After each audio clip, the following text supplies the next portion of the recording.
We are on a mission to save and revitalize independent pharmacy. On the Catalyst podcast, we dive into current events that are shaping how pharmacists approach their patients and their businesses. Fuel your passion for pharmacy, one conversation at a time. 3, 2, 1, 0. Ignition. Welcome to the Catalyst Pharmacy Podcast. I am your host, Mark Bivins, Vice President of Business Development at PioneerRx. I am here with my co-host today, Josh. And I'm Josh Howland, Vice President of Clinical Strategy. And we are here today with Jeff Harrell, co-owner of Peninsula Pharmacies, board member of NCPA, and board member of AAP. Jeff, how did you get started kind of in pharmacy, or where'd you grow up and lead into that? I really don't know that story, and I'm really interested to see how that got started. Sure. I'll give you the edited version.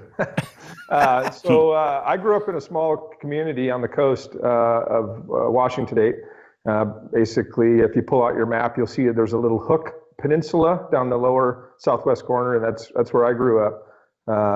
We're about 3 hours from Seattle and 2 hours from Portland, Oregon. And I was a sports guy, basketball. Our high school team and was pretty good. And then I went on to college, and really my life was basketball. I reached out to Washington State, the Department of Pharmacy, and the rest is kind of history. I got in and went through the program and realized that. At that time, the programs were really focused on ambulatory pharmacists, going to go into the hospital. And there was always a group of us that just independent. And my wife was working for Holly Henry, which I don't know if you've heard the name, but she was NCPA president. Yeah. One of the, I think the second female president, to be exact. Cool.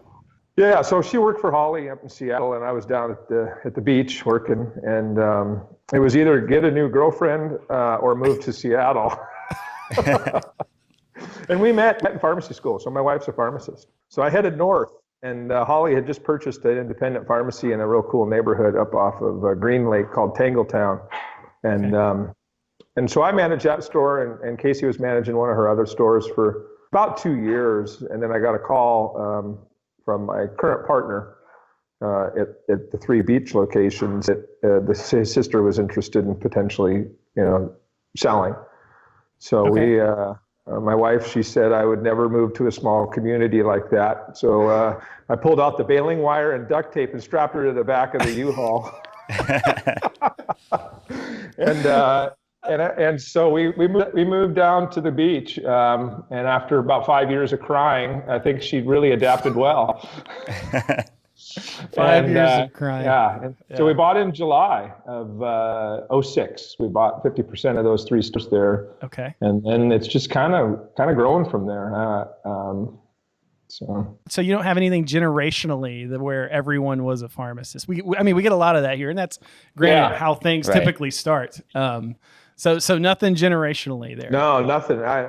Both my parents didn't go to college, and one of their big things was for both their boys to go to college. So that's cool. That's really cool. Nothing in Me our too. side. Yeah. Cool. Cool. So mom just pushed, and she made that right decision there that second year of junior college, I guess. Yeah. I was gonna say, did you have anybody steering you towards pharmacy when you were going through there? No, not at all. I just knew it was math and science I enjoyed, which was, is pretty basic now because I do a lot of the business side of it only. I don't dispense too much anymore. But yeah, no, it's just mom. I remember her saying that day, why don't you look at pharmacy? And the guy's name was Dana Lowry.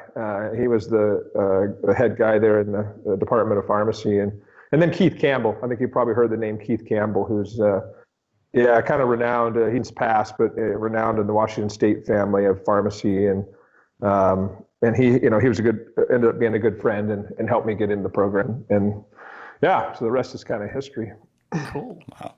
Yeah, it's pretty unusual. Most of the time we talk to somebody you either knew somebody or, your uncle or your grandpa or, your 7 generations of your family's owned a store. And it's kind of cool to see somebody that just I know popped in. Didn't know that. Yeah.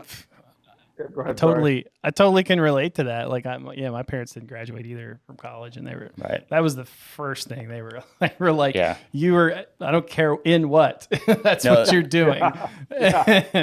Yeah, mine too. Neither of my parents went to college, and it was you have to get a degree. Right. Didn't care what end, but a degree was happening. Yeah, that was the step to success to them. Sure. All right, so okay, cool. So where's the step then? What made you think through, or what is it that was a part of you that made you go, you know what, I think entrepreneurship is for me? I mean, because sometimes it's not, and that's totally okay with anybody listening. But what was it in you that made you go, you know what, I think I can take a stab at it? Yeah, it's interesting. You know, I think up when I was working for Holly in Seattle there, she kind of just passed the store over to me, and she gave me some metrics and different things to do, and I learned a lot of good things, and I learned some things that helped me not make mistakes, so to speak. Sure. And she let me, back then we could negotiate a few contracts, and I remember I negotiated a specific contract that they were pretty happy about, and her husband brought me a half-gallon of Crown Royal with a handle on it. So I was like, right on. Nice. Okay. All right. So maybe that's what got me hooked. Incentivizing the right behavior. That's right. Yeah. So what is it? I think they say most pharmacists drink gin. Isn't that kind of a thing? I don't know. Yeah, gin and tonics is the pharmacist drink. Gin and tonic. Yeah. No, someone told me that. Yeah. That makes sense. Just so they can claim the tonic. Yeah. It's the tonic thing. Yeah, it's the tonic and the lime. But yeah, so we just, as I was working through that store, I really kind of became addicted to some of the business side of it. And then when we got that opportunity to buy, we were very green. Both my wife and I took business classes at night, because in pharmacy school, like I said, they train you to be the ambulatory pharmacist, no business training. Now, we have the business competitions and a lot of cool stuff in cool. Schools of pharmacies across the nation that really point to, entrepreneur or being, an independent owner. So we took business classes, learned as much, and then just, kind of became addicted to the processes and how to save money and how to dial those in, and it kind of evolved. You take that leap, and even that has grown into probably, I would say you're one of the people I know personally that help other pharmacists get into owning their own location. You seem to either consult or help from a partnership financially perspective, or even just from a consulting perspective at times, really help people take that step. What graduated you from, okay, I got my own place, I really want to help do this at a larger and broader level? Yeah, no, it's again, that's evolved too. But Holly Henry got me kind of involved in NCPA, and so then I kind of started rubbing elbows with some high-powered operators and some really good people in the industry. And as time had passed, the process to get into leadership at NCPA is fairly robust. It's like a 15-year program. Is it? Yeah, it is a journey for sure. Yeah, and so they liked me, I guess. I didn't screw too many things up. I would say well liked. Yeah, and got a chance to get in with NCPA, and currently am. But that's where I met Bill Osborne, and Bill became a mentor to me, and I saw his philosophy and operations, there in Oklahoma, and so it just kind of got my brain, kind of spinning, and I'm like, man, we could do this. And so, Eric, who I'm visiting here over the next couple of days, he became our first partner, and he was just a young guy out of WSU that had a store all pegged out and just super motivated, and so I just kind of followed Bill's model a little bit, and it's kind of just happened. And then as you get 1, 2, 3, 4 locations, the wholesalers, your pharmacy family around you kind of start steering people to you, because they're out there on the grounds, and maybe this store might be for sale, or that store, and then pretty soon partners kind of start coming to me. I recruited a few, but some have come. I was doing the math actually for the podcast. We have 13 partners now, in 23 locations, and it's really. I really get enjoyment out of seeing those guys and gals be successful at their location. So when you go in to look at that, what's kind of the first thing you look at with the pharmacy to say, hey, this is a good place for me to get my feet wet? You mean like buying a new one, or just just starting off? Let's say buying a new one. Sure. So it's kind of ironic, there was a point when I bought a long-term care pharmacy in Seattle in 2015, and we worked out really hard. In 2013, we worked really hard on it for 2 years. Had 3 partners in that store, but I really got kind of unhappy with that particular industry, and I really gravitated more back to the retail. So we sold that location in 2015 and then really started focusing on the retail. But while I was there, I met a guy who bought out, and he was really going to scale, meaning he was buying long-term care pharmacies left, right, to get to some scale, some purchasing scale. Sure. Yeah. And him and I kind of hit it off as friends, even though he was buying us out, and he did some outside pharmacy work. He sold a big .com business and some stuff. So he had some tremendous firepower, behind him and industry knowledge. And so, when he said, I got to get to X amount of dollars, to really be relevant, or I'm just going to be, sitting out on this little island and trying to survive, especially with the way, the third party market and the PBM market's going. So I kind of took that after we sold that off, and promised my wife I'd take a year or 2 break, just to clear my head and be home and with the family. And then it just kind of started happening. So what we do, Josh, is if somebody's interested in selling, we kind of have a 5 or 6 item list that we want to look at. But really what I first do is I look at the buy side. So as we've created, some buying power, I take the store that was wanting to sell, and I take their cost of goods and their rebates, and I bump them up against my cost of goods and rebates. And probably the last 10 acquisitions, the stores can buy themselves just on the cost of goods savings alone. And so, so then we just said, we step right in, we set it up, and that store is able to then really buy itself based off of strictly the cost of goods savings. And it's and that's the first thing I look at really immediately when I look at a new store is what can I save injecting them into our group. You always hope for that one granular nugget, and that one's like, there it is. Okay, I know. You just have to buy better. Yeah. Well, yeah. I mean, that's definitely probably the leading thing to do. And you're doing in some, I think you even have some targets for, after we talked a little bit, for like volume you want to get a location to. I feel like some targets you guys are always trying to achieve. You can have a good pharmacy after X, right? Yeah. And things like that. And sometimes that'll be, okay, cool. Maybe there's another one in the neighborhood, I'll say, that you could either, maybe it's too small for someone to really keep going. And it's more of a headache than anything. And you're looking to consolidate that. No, and we've, let me see, we've done 5 like that. So just exactly what you said is the store that we bought it, and it might have been a low volume store, and it does okay in our group, but then the store, in the near proximity doing the same low volume. The independents are kind of, competing against one another in a small market. Yeah, and then we have kind of a distant plan then to merge the two together and create a really nice, independent pharmacy. And you're right, there's a dollar threshold that I look at, and sometimes when I'm meeting with owners and I say, your volume's pretty low, and it would be really hard for me. I think I offend them sometimes, and I'm not really trying to. Not trying to.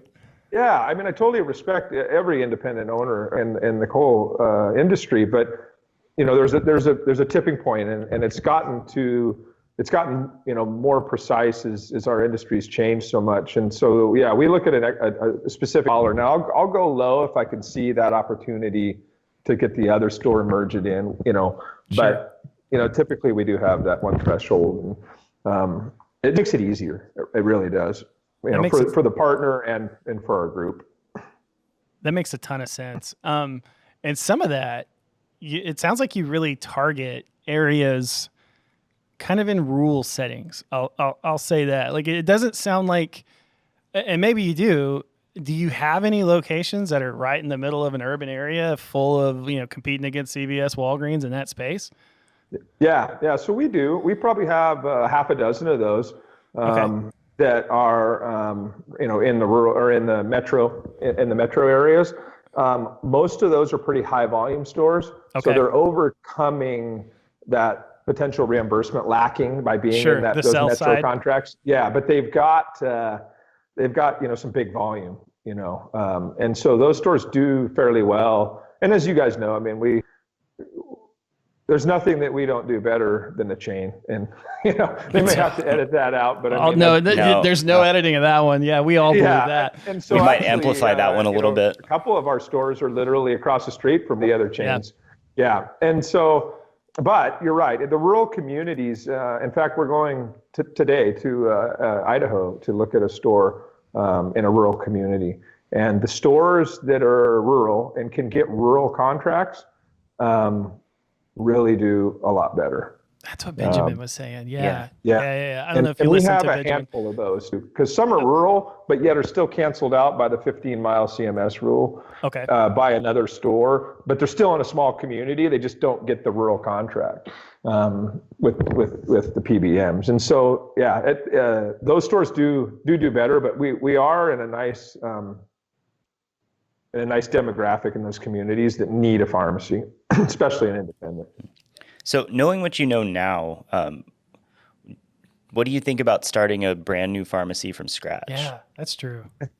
It's almost like you got my crystal ball. It's kind of funny. There was a store in up on the I-5 corridor, and it's a real funny story. I got this for free, basically. A guy was going bankrupt. The store was going to be closing. We went in and got the files and reopened it in 90 days. And we made it a real simple model. We don't bill Medicare Part B. We do a very small front end. So we do immunizations, vaccinations, and we just fill prescription, have a drive-through in a small footprint. And I saw the numbers, when I ran the reports when I went to visit him, and I knew it would be successful. And having that low employee cost burden, and a small footprint and not a lot of overhead, man, the store does real well. And it really is only a couple hundred a day store. And so we're going to recreate that exact model in a town just south of that town. And we're going to build it from the ground up, and it's going to be exactly the same, small front end, drive-through, because, people really want in and out now, especially in the COVID times too. For sure. And a lot, as sad as it is, our front ends, really only are about 8 or 10% of our sales. I mean, and even with COVID, they're probably less now, probably closer to 6 or 4. Okay. E-commerce is eating us alive, but that's just because, we're in a pandemic and people don't want to shop. They want to get their necessities and they're out the door. So that small footprint, so we are building. We're going to probably hopefully have it open by the end of 2021. Nice. So with your front end, you mean like gift items or just regular OTCs? The whole shebang, gift and OTCs. Some stores are really big as 12,000 square feet, and some of them are, real small, as big as, 1,200 square feet, small front end. But it doesn't matter the size of the store. The metrics are almost identical. It's 8 to 10% of your sales are your front end, and the pharmacy drives the ship. And it is what it is. And right. There are some unique guys out there that have some big time sales and some specific nutraceuticals and different things. And they work it hard. So their percentages might be a little different, but our percentages pretty much fall in line with what I said. Man, that's cool. So you have a couple of levers I'm hearing you guys pull on as you're talking through this, and one of that's volume's important. Geographically, how close another one is, it sounds like too, but also rural or not. And it sounds like you can dial up the volume lever, you don't have to have that rural switch or a rural toggle for some of that. So that makes total sense.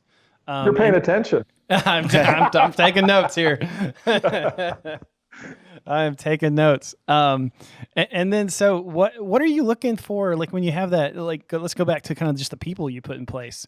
What kind of staff are you looking at when you're kind of building these models?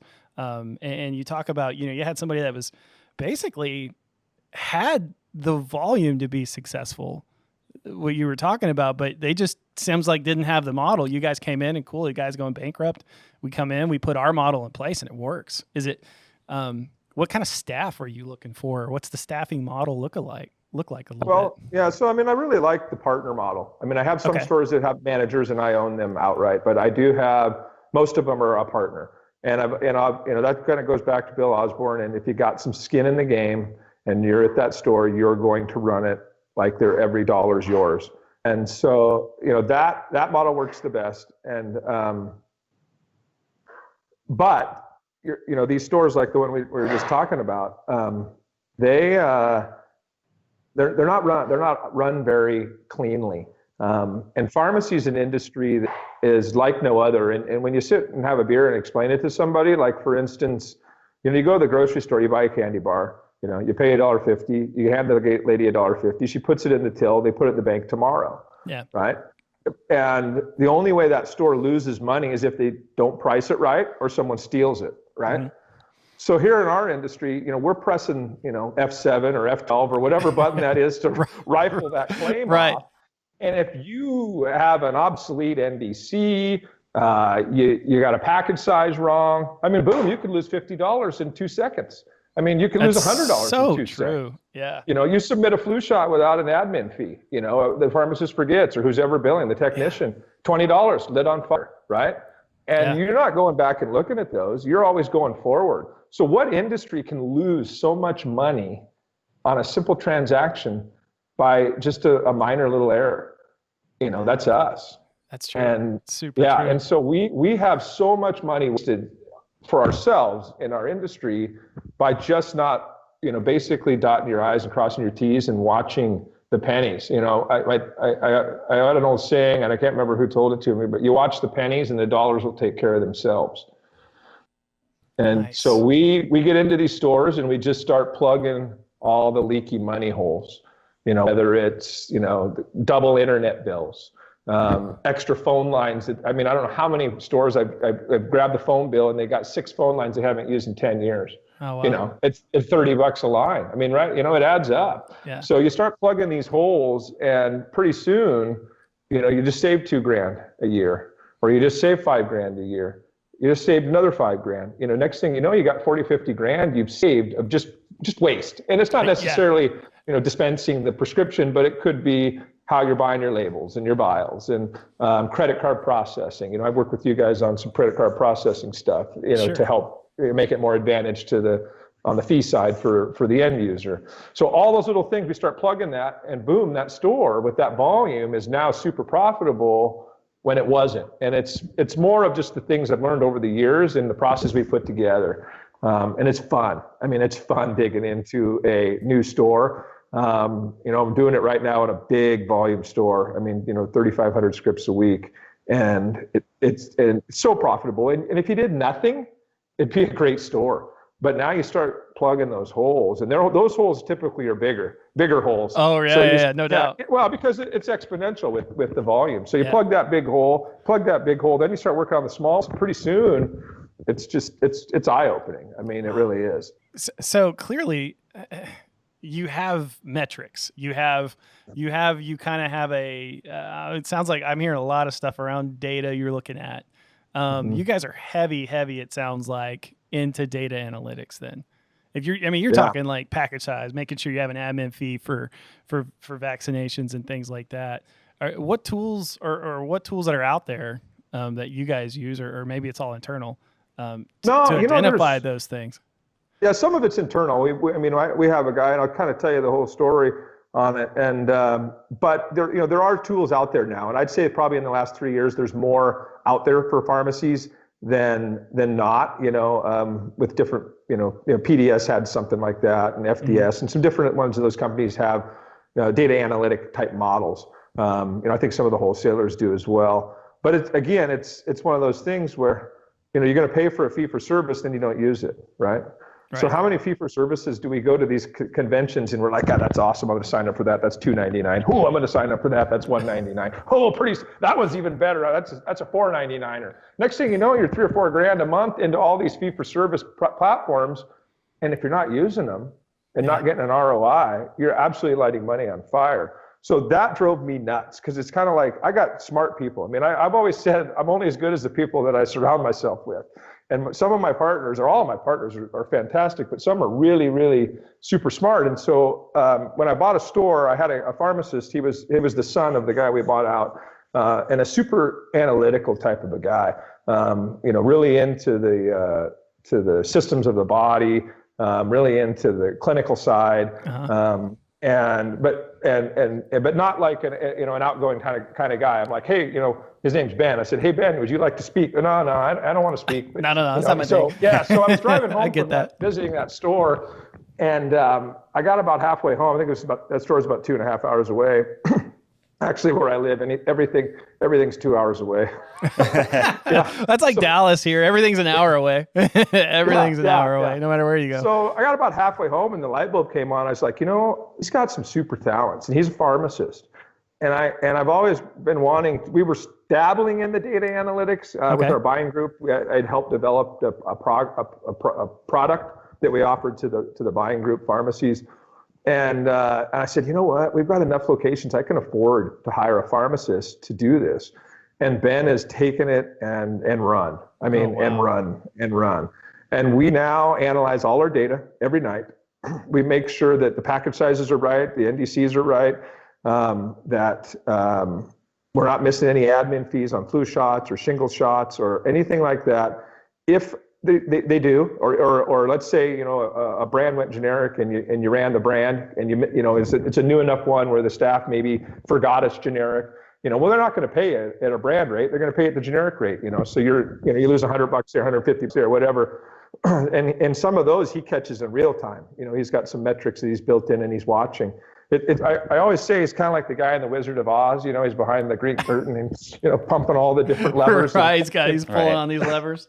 Yeah, getting the data out. And anyways, it's really helped us, guys. I mean, he sends a report to the stores, and they fix those claims every day, the next day. And we also, in that report that goes to the stores, is our late refill people.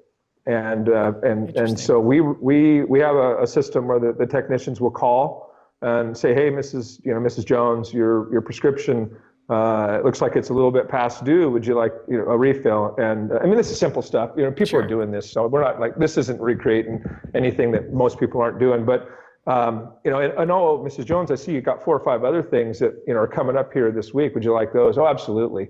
And you'd be surprised the volume we pick up. But that is more than the volume, because now we've made her compliant, right? Oh yeah. And so we take 10 patients non-compliant, compliant. Our DIR fee goes down.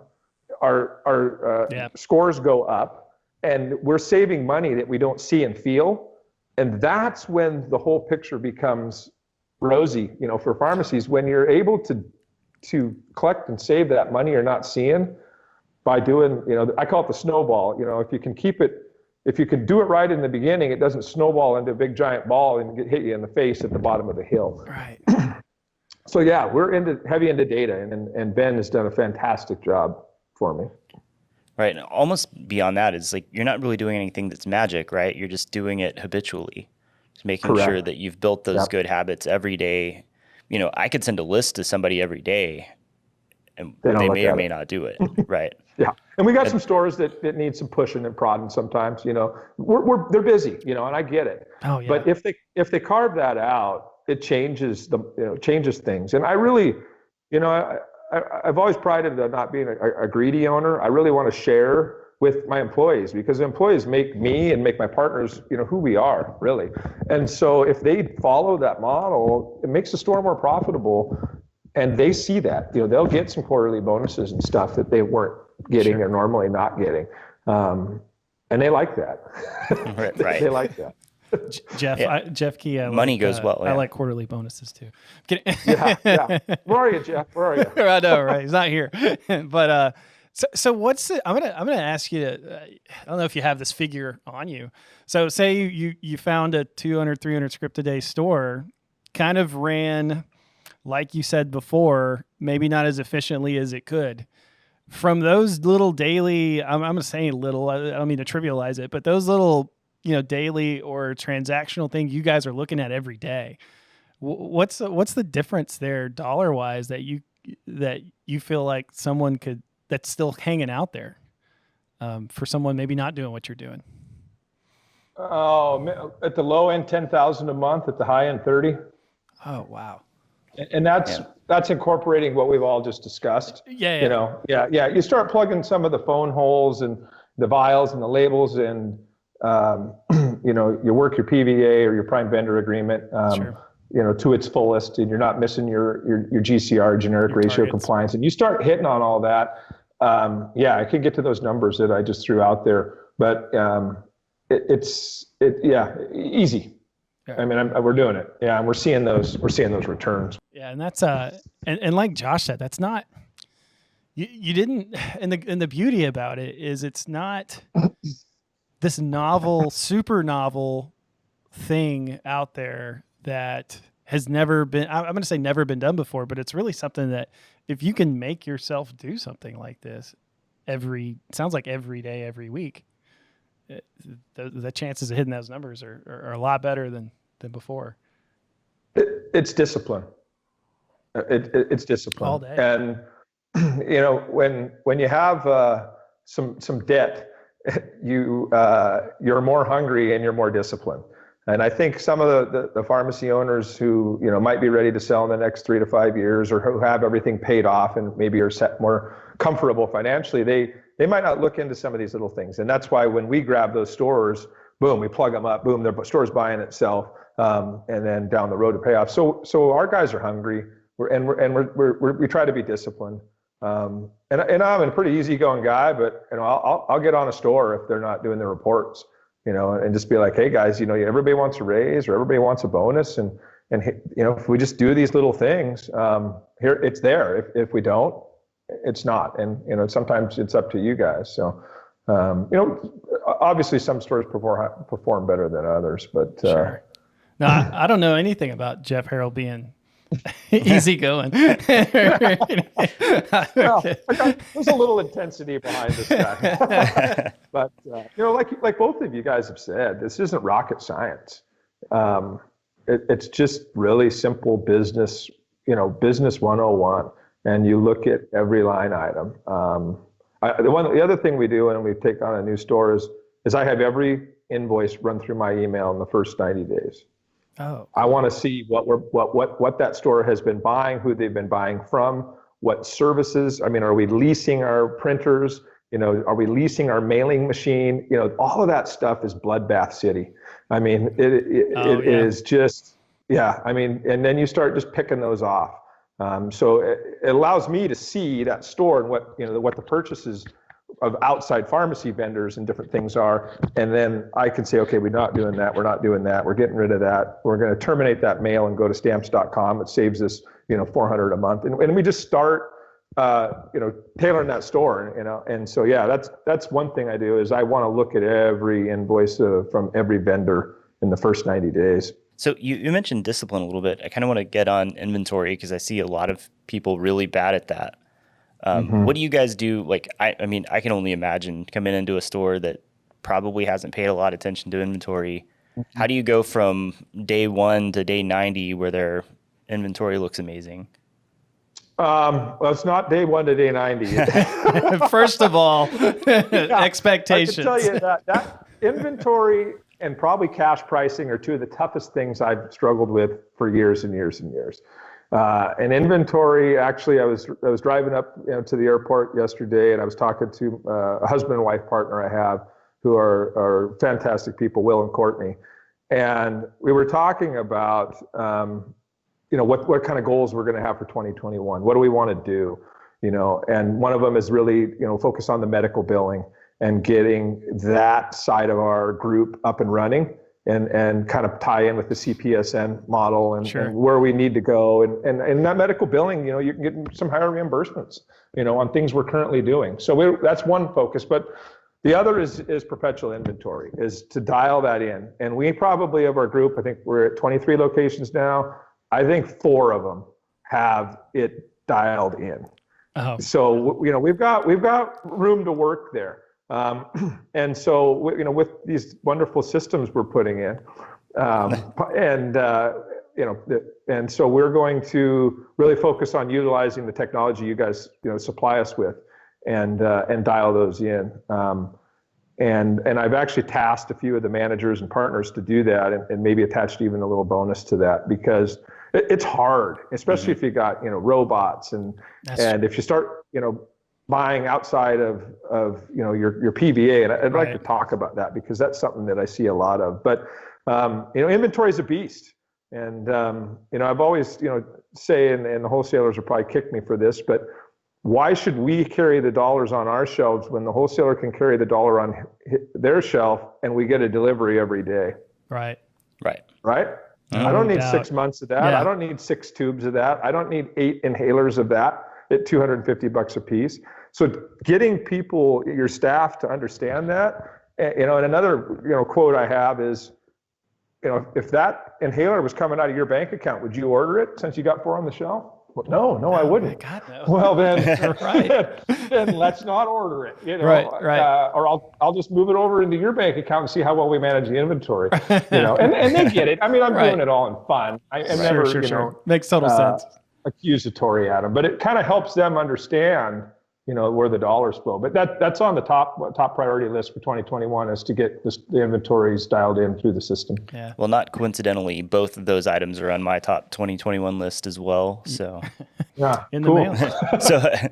so medical billing and inventory, I maybe reach out to you guys and pick your brain a little bit.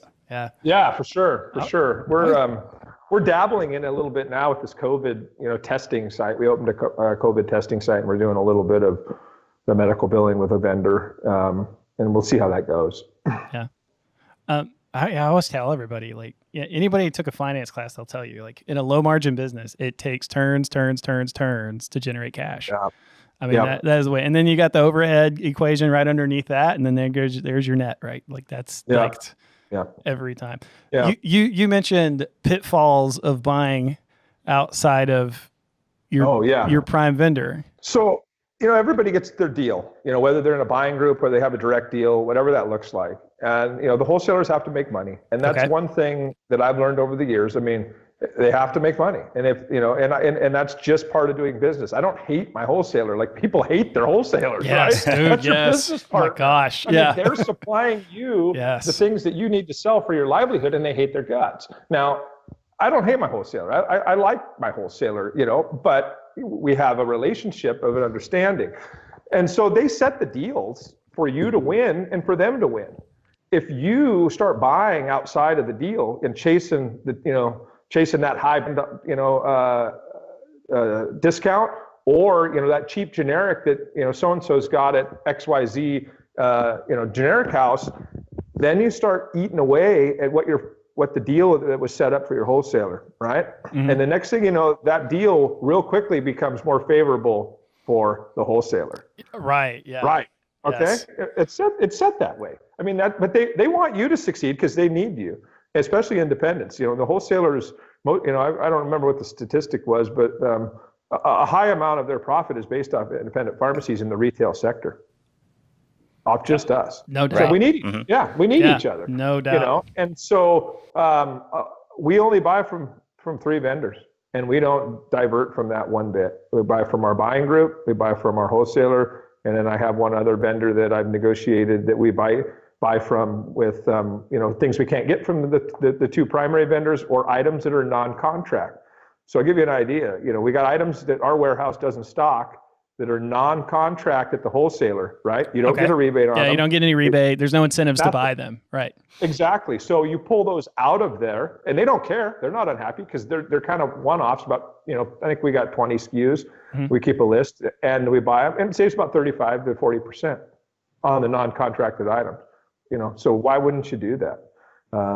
But, like the store we just bought here, 1st of November, I think he was buying from in upwards of 20 different generic vendors. Oh, wow. Just administratively, how do you do that? Yeah. There's a cost, right? Okay, right. How many checks are you going to write? How many Visa transactions are you going to reconcile?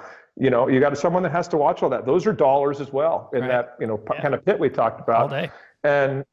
And people struggle with that because they want that item at $3 right there, right? Okay, yeah, I want it's that tangible item at $3. to them, right? Yeah, it's tangible. Hey, Jeff, I got a great deal on this drug, and they're $3 a bottle. And then you look at your wholesaler, you look at your buying group, warehouse, and you're like, okay, that's $6. And you're like, well, I almost said it. I almost cussed. I said, well, heck. We'll bring it out at him. We'll bring it out. I said, well, heck, I just got $3 savings right there. I'm going to take that $3 savings, but you just cannibalize part of your deal, your GCR, your generic rebate. If you'd have left that $6 item, I usually use a $100 item, as an example, but you leave that $6 item in your pool at the end of a year, and all your rebates coming back. That item's about $2.40, maybe even $2. So you actually lost 60 cents, or and if I do $100, you lose $15-20 because you're chasing that cheap right there. And that's where I think we're super successful is we really, really stick to the PVA and the deal, and we maximize it. And that's part of Ben's data analytics. Nice. He has to, our group has to hit our GCR every month, or a considerable amount of money is lost for no reason. And Ben is incentivized on that to make sure that we do. Nice. And he manages that. That's cool. It's funny is, I think the trend in independent pharmacy is for pharmacies to be more promiscuous about their generic suppliers. Yeah, that's true. I've heard some people kind of go that route too. That's true. Right. And you're kind of advocating the exact opposite of that, which is interesting. Right. Yeah, and let me comment on that, because those promiscuous ones, and they might be a single store, maybe two right. stores. Yeah, that's what I was going to ask you. Is it different when you have one store versus obviously you have 23, or if I had 5, it's probably a little. Are those rules of engagement a little different when I'm a single owner? Very, very much so. If I had a single store by myself, I'd probably chase the cheap drug. Because everything's tiered, right? I mean, the more you spend, the cheaper you get. Right. The more you spend, the next tier of rebates you get. So, let me preface everything I've said. The buying power we've created has allowed us to, our small store out in, wherever, Hoquiam, Washington, is buying like our store in Gig Harbor that's doing 3,500 scripts a week. Right? Okay. You see what I'm saying? Yeah. But if I just had Hoquiam, the small store out there, it would be buying way less. And you would have to do those things. So, what I just explained is not for everybody. I mean, if you've got 4 or 5 stores, then you can kind of do that and get your way up. But that's where getting to scale came in, is I realize that if we don't, we're going to become irrelevant. And, I didn't have a number of what stores we needed, how many stores we needed to get to that. Sure. It was just the more we added, it actually would help the other stores and that store, because it would be another $1 and we go up another tier. So, but you're right, Josh. It's very different for an individual store owner, or even a 2 or 3 store location owner. Got it. So it sounds like you're kind of saying around 4 to 5 stores is that area where you need to kind of start consolidate being your buying. Yeah. I mean, it depends on the volume. I mean, you got 2 stores doing $10 million a year. That's you've got some power there. But if you got 2 stores doing $2.5, $3 million, obviously that's different. So multiple stores, whatever that looks like. And whatever the volume looks like, if they're 2 big, large stores, you're in pretty good shape. So I think what's the average pharmacy is at $3.5 million, $4 million a year. Somewhere around there. According to NCPA, if I remember right. If I remember from the digest, it was somewhere in that range. Right. So 2, 3, 4 locations. The more, the better. Right.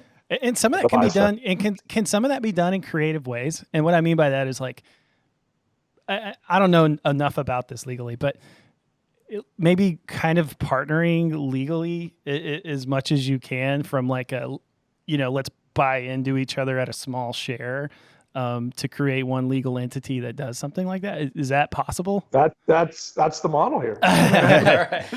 Really? I mean, that's what we've kind of done. My ownership percentages vary. They go from 5% to 100%, and across that that book of 23 locations. And so I've kind of done that. And I've asked PSAOs, I've asked wholesalers about exactly what you said. What if I traded, what's his name for what if you trade 1% stock or something? Yeah, 1%, and now he's part of our group.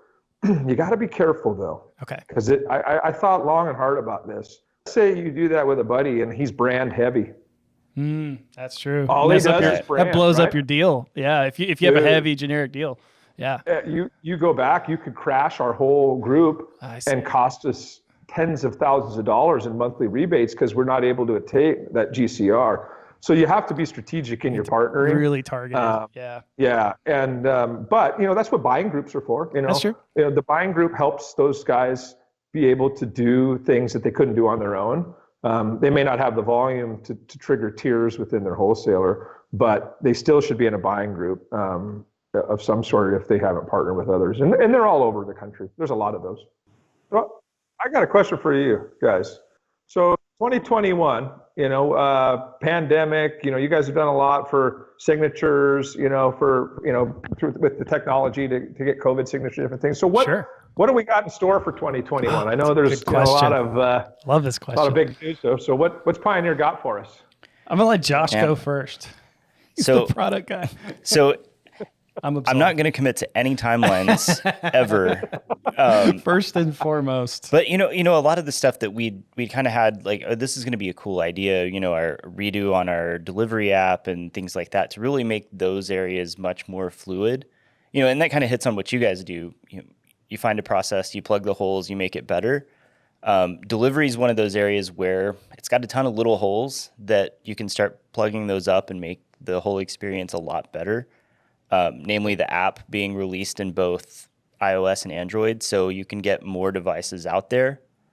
Being able to pay for things, get better notifications about where your medications are, what's going on with them, taking the human impact out of it. So a lot of our notifications, you don't need to call somebody or text them with a human. If you can tell them the system can kick off a prior authorization's pending, we'll let you know when it's ready and give them updates. So a lot of that's really around making that operational fluidity more palatable. And really, when a human doesn't have to do something, they don't. Right. And something that I've heard him, Josh, and Jeff Key, our president, talk about is something that I don't know how long term this is, but like not sending you an alert that a patient, because we have SMS texting and stuff like that baked into Pioneer, but getting an alert when someone just says okay.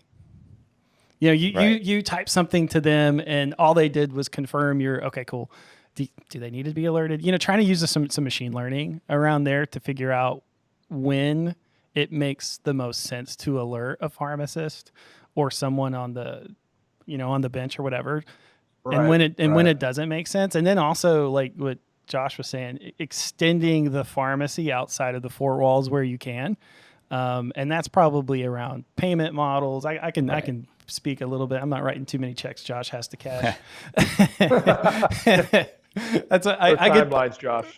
Right. But payment at least in an asynchronous way is something that you have to really think about. In the old model, you paid for it at the point of sale, you handed it to a patient. And in this next model, whatever that ends up looking like, you've got delivery, mail, curbside pickup, you've got in-store pickup, and not all of those have to be paid at the exact same time. So really making the web-based payments, the asynchronous payments, all of those things have to be good. That's good stuff. I mean, I know some of the delivery drivers, collect cash and check. still, Yeah. you know, and I'd love to eliminate that. I mean, not that I don't trust them, but you know, a guy told me years and years ago that it's not if you're going to steal, it's when. Right.